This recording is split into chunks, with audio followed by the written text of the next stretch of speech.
E aí, moçada do Colégio Coração de Jesus, tudo tranquilo? Mais uma vez com vocês, professor Samuel, e hoje nós iremos terminar a nossa aula sobre o capítulo Núcleo de Visão Celular. Só lembrando rapidinho, lá na primeira aula sobre núcleo de visão celular, nós falamos sobre o núcleo. O núcleo é aquela estrutura encontrada em organismos eucariontes, que são aqueles organismos que apresentam, então, essa carioteca, essa membrana que envolve essa estrutura nuclear. Essa estrutura nuclear é uma estrutura porosa, tem cheia de poros, são pontes de comunicação entre o interior do núcleo com o resto da célula, que permite a entrada e saída de substâncias e de produtos feitos na região do núcleo ou na célula, né? Enfim, é uma ponte de contato entre as duas estruturas. Eu tenho que pensar também que dentro do núcleo nós encontramos os nucleolos. E os nucleolos são responsáveis pela produção de ribossomos. E os ribossomos são responsáveis pela síntese de proteínas, fundamental para o funcionamento de toda e qualquer célula. E aí também, principalmente, fundamentalmente, dentro do núcleo, nós encontramos o nosso código genético na figura dos cromossomos. Lembrando que os cromossomos, eles são encontrados apenas quando eles estão em fase de divisão. Antes disso, o que é um cromossomo antes disso? Ele é chamado de cromatina, ou seja, a cromatina é o código genético desenrolado numa célula no estado de repouso, antes da divisão. Beleza? Olha só. Na segunda aula, nós falamos sobre o processo de intérfase, porque antes da divisão celular, antes da mitose, que foi a segunda aula, e antes da meiose, que é essa aula de agora, a intérfase é aquela fase de preparação da célula. Eu tenho ali 3 períodos. Gap 1, né, que é o G1, que é o momento que a célula vai aumentar de volume, porque a célula precisa ficar maior para poder dividir em duas do mesmo tamanho lá no final da divisão celular. E aí também, logo após a G1, eu tenho a fase S, que é a fase de síntese, que é a fase onde eu tenho a duplicação do código genético. Ou seja, se chega uma célula ali, inicialmente com 10 cromossomos, né? Quando ela duplica, eu tenho que pensar que vai dobrar o valor, ou seja, ela terá 20 cromossomos. Por exemplo, a espécie humana, nós temos 46 cromossomos. Quando ela chega naquela barreira ali, da G1, que ela entra na S, na fase de síntese, na fase de duplicação, ela então vai dobrar. 46 vezes 2, né? Vai dar o quê? Vai dar 92 cromossomos. Mas por que isso? Porque nós vimos que na intérfase, nós temos depois da fase S a G2. A G2 é a conferência, aquela fase que verifica se a célula pode passar adiante para o processo de divisão celular. E aí, quando ela chega lá no final da G2, que ela entra na mitose, que foi o assunto da segunda aula, na mitose, 92, se você pega e divide por 2, você vai ter duas células com o mesmo conteúdo da célula original, ou seja, duas células com 46 cromossomos. Então, no processo de mitose, que serve para crescimento, regeneração, nós temos que uma célula-mãe produz duas células filhas idênticas, com o mesmo código genético. Então, se chega uma célula com 30, lá no final nós teremos duas também com 30. E a aula de hoje nós vamos falar sobre meiose, que é o segundo tipo de divisão celular. A meiose, ela é caracterizada pelo seguinte: uma célula diploide, diploide tenho que lembrar que é uma célula que contém dois códigos genéticos. Vamos falar da espécie humana. Metade desse código genético veio do pai, na figura do espermatozoide, e metade veio da mãe, na figura do óvulo. Então, quando o espermatozoide, que é N, junta com o óvulo, que é N, no processo de fecundação, eu tenho uma célula diploide. Só que a meiose, o que acontece? Em vez de duas, que nem a mitose, ela produz 4 no final. Em vez de duas células idênticas, a meiose vai produzir 4 células, com a metade do código genético. Então, se chega ali uma célula humana com 46, lá no final eu vou ter 4 com a metade. Cada uma delas terá 23 cromossomos. Essa imagem é bem interessante que mostra isso. Lá em cima, se eu for contar quantos cromossomos, essa célula nossa, então, tem 2 cromossomos só. Então, ele parte ali, então, você pode ver que a figura logo abaixo da inicial, você tem 4 cromossomos, ou seja, final da intérfase. Duplica-se o código genético, que era 2, agora são 4. E ali você tem os dois processos, mitose e meiose. Mitose, eu vou ter separação das cromátides, e a meiose eu vou ter as duas coisas. Porque a gente vai ver agora que a meiose são 2 tipos de meiose, meiose 1 e meiose 2. Meiose 1 eu tenho a separação dos cromossomos homólogos, e meiose 2 eu tenho a separação das cromátides, ok? Então, analisem bem essa imagem e verifiquem isso. A primeira célula inicial tem 2 cromossomos. Na mitose eu vou ter 2 com a mesma quantidade. E no final da meiose eu vou ter 4, porém com a metade do conjunto de DNA, do conjunto de cromossomos, beleza? Bola para frente então, galera. E aí o que acontece? Que nem eu havia dito, nós temos 2 tipos de meiose. A meiose 1, ou divisão meiótica 1, que é reducional, ela vai pegar uma célula diploide, e o que acontece? Ela vai formar 2 células consideradas pela metade. Por quê? Porque os cromossomos vão estar ligados. Então, eles vão ser separados ligados. Então, por isso que ele fala que já é haploide nesse caso. É como se ele tivesse apenas 23 cromossomos, só que esses cromossomos estão duplicados. E aí, na divisão meiótica 2, né, na meiose chamada de equacional, cada célula haploide forma 2 células haploides. Então, esses cromossomos vão se separar. Então, no final das contas, nós teremos 23 cromossomos. Professor, como assim? Explica melhor. No começo da meiose, eu tenho que pensar que nós começamos com 46 cromossomos duplicados. É como se eu tivesse 92 cromossomos. Na meiose 1, esses 46 cromossomos duplicados, eles vão se dividir meio a meio. Então, eu tenho 23 cromossomos duplicados para cá, 23 cromossomos duplicados para o outro lado. Ou seja, meiose 1. Na meiose 2, cada uma dessas células, olha só, eu tinha 23 cromossomos duplicados. Eles agora vão se separar. Uma célula vai ter 23 e a outra célula também vai ter 23 cromossomos. Nós vamos ver no final uma imagem que demonstra bem isso. E aí, qual que é a função da meiose? Eu tenho que pensar que é na constância numérica dos cromossomos na espécie. É importante o processo para manter o código genético. Nós vamos ver no futuro uma aula sobre mudanças no código genético, sobre mutações. E as mutações, na maioria das vezes, são ruins para o organismo. E nós temos também um processo chamado de recombinação gênica. Né? O que é isso? Me explica melhor, professor. Galera, a recombinação gênica, permutação ou crossing over é um fenômeno que contribui para aumentar a variabilidade genética. Quer fazer? Quer ver? Faz o exercício aí agora. Se você tem irmãos, olha para eles. Eles se parecem com você? Muito ou pouco? Se não parecer quase nada, significa que teve o que? Crossing over. Teve bastante permutação, variabilidade genética. Os cromossomos acabaram sofrendo mudanças. Agora, se você olha de lado e vê um irmão que é basicamente um clone seu, muito parecido, ou uma irmã, isso significa que quase não se teve, então, essa recombinação gênica. Então, dessa forma, a meiose, ela melhora, ela aumenta a nossa variabilidade genética.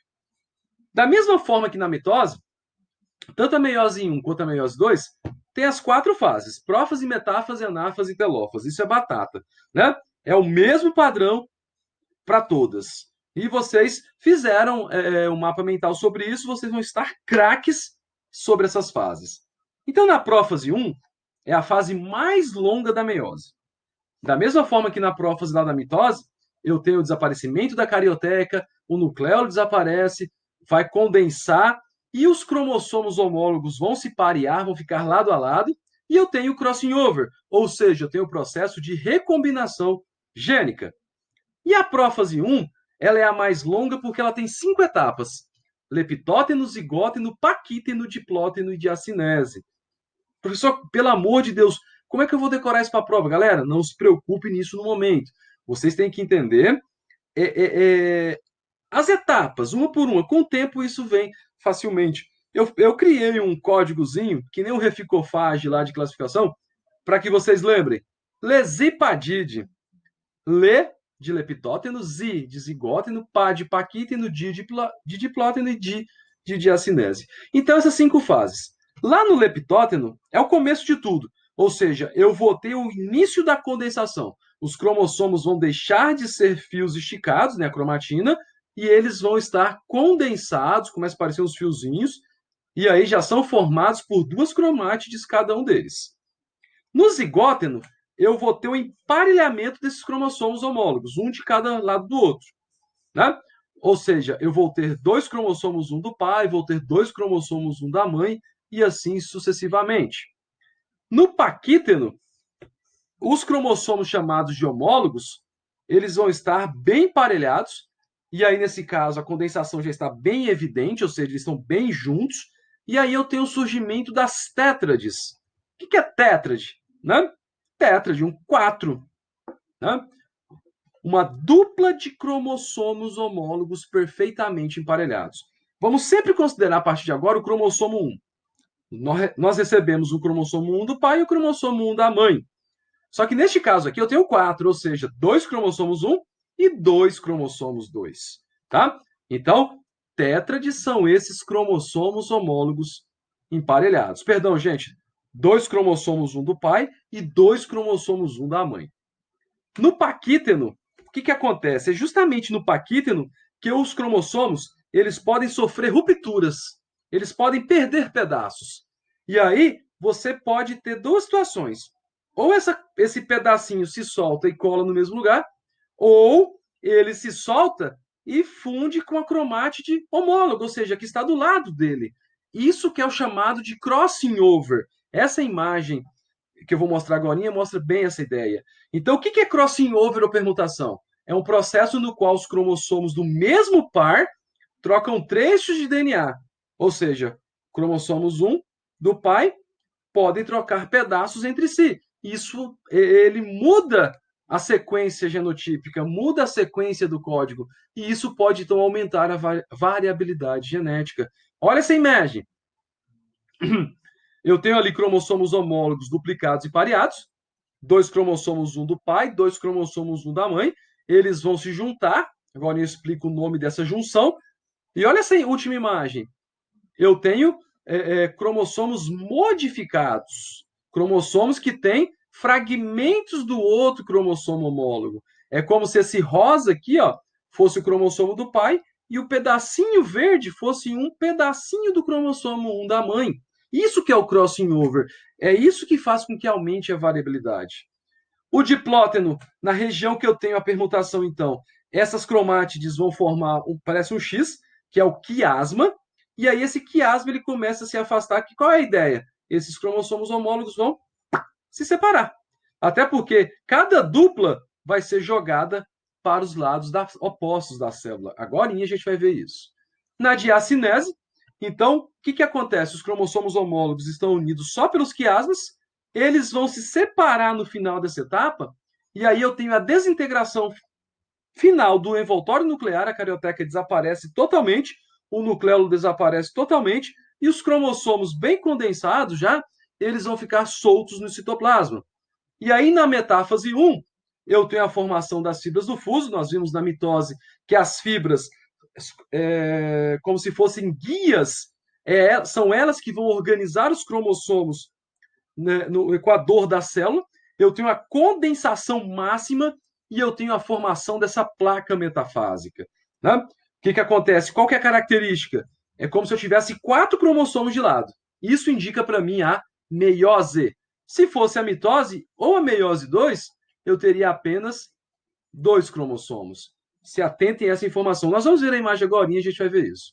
Na anáfase 1, separação dos cromossomos homólogos, ou seja, eu vou ter a redução do número cromossômico. E por último, na telófase 1, eu tenho o contrário da prófase. A carioteca surge novamente, o nucleolo surge, os cromossomos eles voltam a ficar esticados, eles voltam a se transformar na cromatina, e eu tenho a formação, então, de 2 células filhas. E aí eu tenho o processo de citocinese. Lembrando, já que eu estou falando de um animal, de fora para dentro. E aí eu tenho, então, o processo de divisão da meiose 1. Olha só essa imagem. A imagem 1 eu tenho um processo de intérfase, tudo bagunçado, a cromatina totalmente esticada. Ali ela pula, então, para a prófase 1. A prófase 1 eu tenho a formação ali das fibras do fuso, né? Você pode ver que os cromossomos estão duplicados. É como se essa célula, se você fosse contar, eu tenho 4 cromossomos duplicados. 4 vezes 2, 8, né? E aí, ó, na metáfase 1, eles estão organizados. O que acontece? Eu vou separar os cromossomos homólogos no final. Então, se no começo eu tinha 4, lá no final da telófase, né, porque na anáfase eu vou separar, na telófase eu vou começar a divisão, lá na citocinese, que é a última etapa da nossa figura aí, você pode ver que você tem 2 cromossomos de cada lado, só que 2 cromossomos duplicados, né? Aqui eu tinha 4 cromossomos duplicados. Aqui eu tenho 2. Por quê? Dividiu no meio. Beleza. Feito isso, a célula entra no processo de meiose 2. Ela é mais rápida e acontece tudo de novo. Eu gosto de usar essa dica para ficar mais fácil para entender. Pensa na meiose 2 como a mitose. Por quê? Na mitose, lembra? Uma célula não origina duas com o mesmo conjunto? Aqui na meiose, cada uma delas tem 23, falando da nossa espécie. No final, eu vou ter duas com 23 também. Então, lembra disso. Associa a meiose 2 com a mitose. Vocês vão perceber que é a mesma coisa. É a fase mais rápida, os cromossomos vão começar a se condensar, vai formar as fibras do fuso, ou seja, aquelas proteínas que vão organizar e puxar os cromossomos, vai romper a carioteca, os nucleolos vão romper e os cromossomos vão ser ligados às fibras do fuso. Na metáfase 2, os cromossomos condensados, cada um agora formado por duas cromátides irmãs, formação da placa metafásica, ou seja, as cromátides vão estar todas organizadinhas bem no centro da célula. Na anáfase 2, eu tenho a separação das cromátides para os polos opostos. Na telófase 2, lembra disso? É a etapa, é a fase contrária à prófase. Descondensação cromossômica, ou seja, os cromossomos voltam a ser cromatina, o nucleolo reaparece, a carioteca reaparece, vai desintegrar as fibras do fuso, eu vou ter o processo de citocinese e no final, então, da meiose, eu tenho o surgimento de 4 células com a metade do conjunto cromossômico, ou seja, 4 células haploides. E aí, nessa etapa final, olha só, lembra lá no final da prófase 1, desculpa, da meiose 1, eu tinha 2 células, cada uma com 2 cromossomos duplicados. Olha só, cada uma delas no final vai me formar 2 células com a metade, apenas com 2 cromossomos. Olha que interessante isso. Então, analisem bem com calma, verifiquem isso etapa por etapa, né? Para não se confundir. Mitose, separação das cromátides irmãs. Meiose 1, separação dos cromossomos homólogos. E meiose 2, separação das cromátides irmãs. Né? E aí, essa última etapa mostra muito bem para mim. Eu vou só tirar minha câmera daqui, galera. Olha só que interessante isso aqui. Mostra os dois processos. Eu tenho uma célula inicial com 4 cromossomos. Se atentem a isso.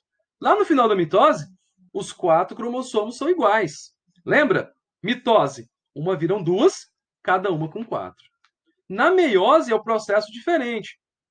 A partir de uma célula, eu vou produzir 4 com a metade. Se a minha célula inicial tem 4, as minhas células finais na meiose vão ter 2 cada uma. E com a diferença que elas podem ter o quê? Uma diferença dos cromossomos. Por quê? O asterisco demonstra isso. É justamente aquela troca de fragmentos, que é o crossing over. Então, aqui no caso da meiose, eu tenho a produção de várias células diferentes. Isso faz com que a espécie não fique parada no ponto de vista genético. Constantemente a espécie está mudando para manter e aumentar essa variabilidade genética.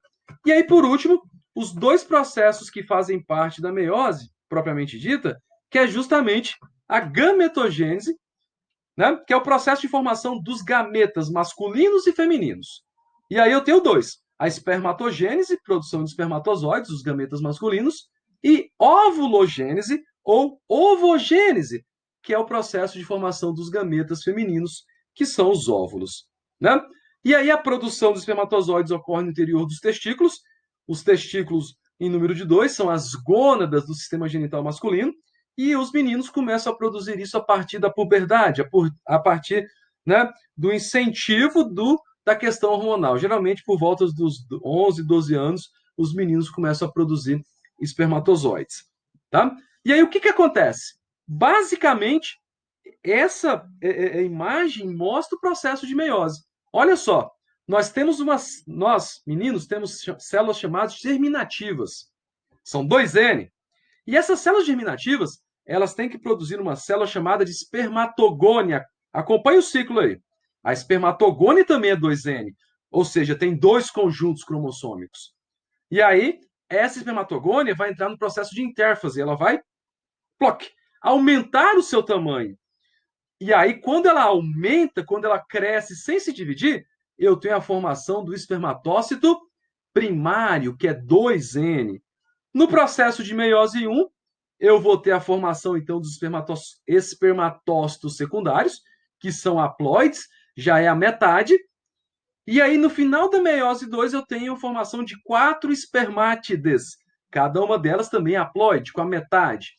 É como se a minha célula germinativa tivesse 46, cada uma das minhas espermátides tivesse a metade, ou seja, 23 cromossomos. E aí, por último, você tem o processo de diferenciação com a formação, então, de 4 espermatozoides. E aí, o processo feminino é chamado de ovulogênese, acontece nos ovários, que são as gônadas femininas, também número de 2. A diferença é que as meninas já nascem com os óvulos prontos. Só que aí elas começam a liberar a partir das mudanças hormonais, a partir também da puberdade. Lembrando que se isso for estimulado hormonalmente, pode ser que aconteça antes, mas é ruim. Geralmente, a partir dos 12, 13 anos, começa esse processo de ovulação. Pode ser depois, pode ser antes, depende muito. Isso varia muito de indivíduo para indivíduo. É a mesma ideia, só que, olha só que interessante. No caso dos meninos, uma célula germinativa produziu 4. No caso das meninas, uma célula germinativa só produz um único óvulo considerado fértil. Por quê? Porque esse óvulo tem que ser maior, esse óvulo tem que apresentar capacidade de sofrer a fecundação e, a partir disso, gerar, então, um indivíduo. E aí, o que acontece? Células germinativas sofrem mitoses para aumentar a quantidade delas, né? Formam-se as ovogônias, que são diploides, e aí você tem o crescimento de uma ovogônia se transformando no ovócito primário, que é 2N. Esse ovócito, então, sofre a meiose 1. Ele vai formar o ovócito secundário e aí o primeiro glóbulo polar. Esse glóbulo polar vai ser reabsorvido. Lá na aula de embriologia, nós vamos entender melhor como é que funciona essa reabsorção desse primeiro glóbulo polar. E aí, o que acontece? Né? Esse primeiro glóbulo polar, a menina vai nascer nesse ponto, essas duas estruturas. Então, a partir da puberdade, ela entra no processo de meiose 2, que vai se completar só se ocorrer a fecundação. O ovócito secundário, então, se transforma no óvulo, e mais um glóbulo polar, e o primeiro glóbulo polar se transforma em mais 2 glóbulos polares. Então, no processo feminino, eu tenho a produção de um único óvulo, que é possível de ser fecundado, e 3 glóbulos polares, que vão ser reabsorvidos pelo corpo feminino. Beleza, galera? Para fechar, vamos fazer um exercício lá da página 63, que diz o seguinte: questão 7. Identifique o estágio meiótico representado em cada um dos seguintes diagramas de células isoladas de uma linhagem germinativa de um indivíduo com um par de cromossomos metacêntricos e um par de cromossomos submetacêntricos. São os 2 tipos de cromossomos que nós temos. Nós vamos falar sobre esses camaradas depois na aula de mudanças cromossômicas. Então, como é que eu consigo identificar? Primeira coisa que eu tenho que ver é, eu tenho 2 meioses, 1 e 2. Então, como que eu vou identificar? Veja pela organização dos cromossomos na hora da placa metafásica e na hora da separação.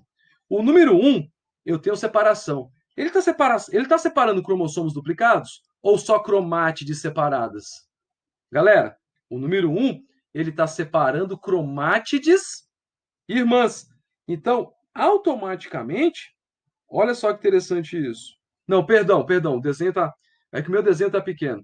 O número 1, ele está mostrando justamente o que eu falei, cromossomos duplicados. Então, se ele está separando cromossomos duplicados, são cromossomos homólogos. Isso é característica da anáfase 1. Então, você analisa aí qual que é a anáfase 1, sobra a letra A e a letra E. Vamos ver o número 2. O número 2, então, tem uma organização de cromossomos duplicados. Galera, se eu tenho uma organização de cromossomos duplicados, eu tenho a metáfase 1. Né? Olha só, número 3. Prófase 2 ou final da telófase 1. Pode ser, tem um núcleo ali. Tá quase igualzinho ali, né? 4. Anáfase 1. Né? Tá separando os cromossomos. Ou é a anáfase 2, separando as cromátides irmãs? Se está separando só as cromátides, eu tenho a separação das cromátides irmãs. Então, o número 4 é anáfase 2. Matei minha charada, letra A. Ok, galera? Então, até a próxima aula, onde falaremos de metabolismo celular. Abraços.